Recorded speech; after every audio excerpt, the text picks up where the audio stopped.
दोस्तों नमस्कार। मैं आपका स्वागत करता हूं आपके अपने YouTube चैनल टीक्यूम सर्विसेज पे। तो दोस्तों आज मैं आपको बताने वाला हूं आईएसओ के बारे में कि आईएसओ की हिस्ट्री क्या है और उसके बेनिफिट्स क्या-क्या हैं। उससे पहले मैं बताना चाहूँगा अपने बारे में। मैं ओपी शुक्ला और मैं फरीदाबाद से हूँ और आज मैं आपको बताऊँगा कि आईएसओ की हिस्ट्री क्या रही है और उसके बेनिफिट्स के बारे में। तो आइए दोस्तों देखते हैं कि क्या है इसकी हिस्ट्री और क्या-क्या बेनिफिट्स हैं आईएसओ सिस्टम इम्प्लीमेंट करने के।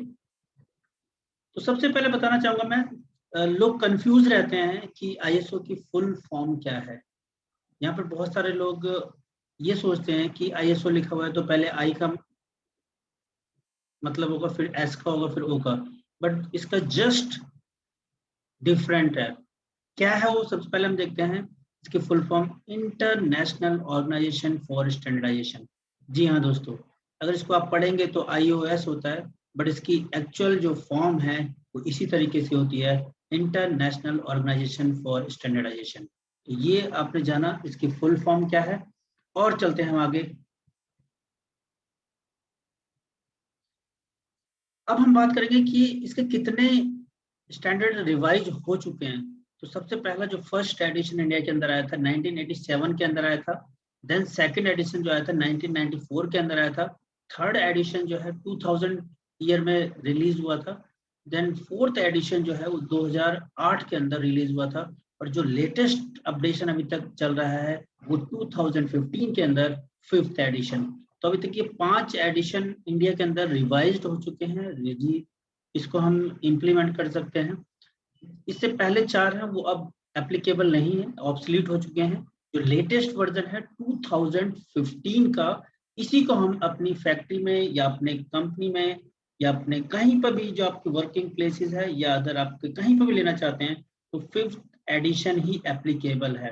कई बार लोग सोचते हैं कि ये 2015 की जगह हम 2008 भी ले सकते हैं या 2019। बट मैं आपको बताना चाहूंगा 2015 के बाद अभी तक कोई भी अपडेशन लेटेस्ट रिवीजन आईएसओ के अंदर नहीं आया है। तो जो भी इम्प्लीमेंट करवाएगा इसी को 2015 ही इम्प्लीमेंट करवाना पड़ेगा अपनी जानकारी के अकॉर्डिंग। इसके बाद हम बात करेंगे कि इसमें जो क्लॉजेज हैं वो कितने हैं। तो यहाँ पे मैं आपको बताना चाहूंगा, यहाँ पे टोटल 10 क्लॉजेज हैं आईएसओ के अंदर। सबसे पहला जो क्लॉज है जिसको हम बोलते हैं स्कोप, दूसरा है नॉर्मेटिव रेफरेंसेस, थर्ड है टर्म्स एंड डेफिनेशंस, चौथा है कॉन्टेक्स्ट ऑफ ऑर्गेनाइजेशन, फिफ्थ है leadership, sixth planning, then seventh support system, eighth है ऑपरेशंस, नाइन्थ है परफॉर्मेंस इवोल्यूशन और टेंथ है इम्प्रूवमेंट्स। तो ये 10 क्लॉजेज में डिवाइडेड है हमारा जो आईएसओ का स्टैंडर्ड है, आईएसओ 9001 2015। ये लोगों की अलग अलग भ्रांतियां होती हैं कि कितने क्लॉजेज हैं। तो मैं आज आपको जानकारी दे रहा हूँ। आईएसओ 9001 2015 के अंदर 10 क्लॉजेज हैं। और बात करें पीडीसीए साइकिल की, तो जो प्लानिंग के क्लॉजेज हैं वो 7 तक कवर करते हैं, पी के अंदर आते हैं 7 तक। देन ऑपरेशंस जो है डू आता है। नाइन्थ जो क्लॉज है परफॉर्मेंस इवोल्यूशन, ये इवोल्यूशन के अंदर आता है। ये चेकिंग के अंदर आता है, सी के अंदर आता है। और जो 10th क्लॉज है वो एक्ट के अंदर आता है। तो इस तरीके से आप इसको डिवाइड कर सकते हैं पीडीसीए के अंदर, किस तरीके से ये सिस्टम वर्क करता है। इसके बाद जानेंगे हम कि लोग ये कहते हैं कि हम आईएसओ लें लेकिन उसका फायदा क्या है। तो यहाँ पे आपको मैं 10 बेनिफिट्स बताने वाला हूँ कि आईएसओ लेने के, इम्प्लीमेंट करने के क्या क्या फायदे होते हैं। जी हाँ दोस्तों, तो सबसे पहला जो बेनिफिट है आपको जो मिलने वाला है आईएसओ इम्प्लीमेंटेशन के बाद, कस्टमर सेटिस्फेक्शन लेवल इंप्रूव होता है। जी हाँ दोस्तों, जब आप सिस्टम से वर्क करते हैं तो आपका जो कस्टमर का सेटिस्फेक्शन लेवल है वो डेफिनेटली इंक्रीज होता है।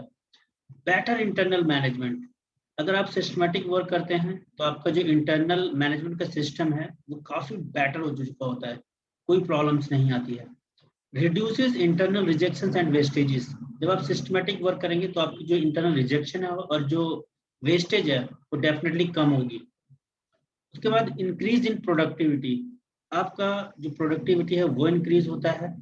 इंक्रीज इन एफिशिएंसी, आपकी काम करने की एफिशिएंसी है उसके अंदर इंक्रीमेंट होता है, और जब ये दोनों चीजें बढ़ती हैं तो डेफिनेटली आपकी प्रॉफिटेबिलिटी भी बढ़ती है, इंक्रीज इन प्रॉफिटेबिलिटी।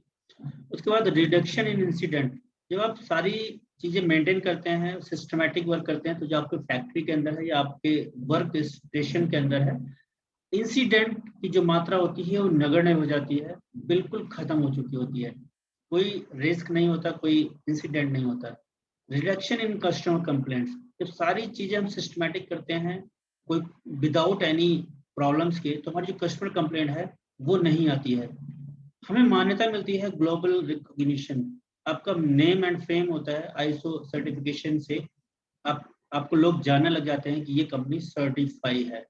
उसके बाद जो लास्ट वन है, high moral in staff and workers, जब हर एक चीज स्मूथली चलती है तो जो आपके काम करने वाले वर्कर्स एंड स्टाफ्स हैं, वो यहाँ पर काम करने का जो मोरल है उनका बहुत हाई रहता है। जी हाँ दोस्तों, तो ये कुछ आईएसओ अगर आप अपनी फैक्ट्री के अंदर इम्प्लीमेंट करते हैं तो ये कुछ बेनिफिट्स आपको मिलेंगे, और डेफिनेटली मिलेंगे अगर आप इसको प्रॉपर मेंटेन करते हैं तो दोस्तों ये आज आपका आईएसओ के बारे में मैंने ब्रीफ इंफॉर्मेशन दी। अगर आपका कोई क्वेश्चन है तो आप हमें लिख सकते हैं, ये हमारा ईमेल आईडी है brsqms.services@gmail.com। जी हाँ दोस्तों, अगर आपकी कोई रिक्वायरमेंट है तो भी आप इस पे मैसेज कर सकते हैं, मैं आपकी डेफिनेटली हेल्प करूंगा। तो दोस्तों ये आज की इंफॉर्मेशन, और हमारे आपके अपने YouTube चैनल को सब्सक्राइब और लाइक कमेंट शेयर कुछ भी कर सकते हैं, जो भी आपको अच्छा लगता है वो कर सकते हैं, और बेल आइकन को प्रेस करना बिल्कुल भी ना भूलें, ताकि आपको फ्यूचर में जितनी भी नोटिफिकेशंस है आपको जाती रहें। तो बहुत बहुत धन्यवाद, आपने मुझे देखा, और इस YouTube चैनल पे आप बने रहें। बहुत बहुत धन्यवाद। Thank you very much.